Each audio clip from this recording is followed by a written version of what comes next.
নাও, এই যে পড়েছে, উল্টো হয়ে গেছে। তুমি পড়ো, বলো তুমি পড়ো।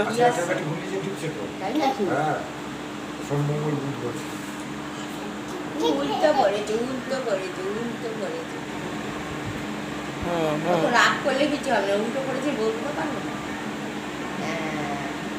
পথে তোলে পথে তোলে পথে তোলে, হাত ছাড়ো হাত ছাড়ো, আমি হাত ধরে আছি, ছেড়ে দাও চম্পা ছেড়ে দাও। ওই দেখো তোমার এইটা নিচে ঢুকবে তো, এই যে কানের উপরে থাকবে তো, হয় না, বড় হয় ওই জন্য পড়েছে এই বাকি। এবার ডিজাইনের দিকে তাকাও তাকাও তাকাও, একটা ফটো তুলে দিই, তাকাও। আরে বাবা, কোমরে হাত দিয়ে হ্যাঁ কোমরে হাত দিয়ে দাঁড়াও, কোমরে হাত দিয়ে দাঁড়াও। বলে বাবা রে বাবা কোমরে হাত দাঁড়াও। দাদা কোথায়?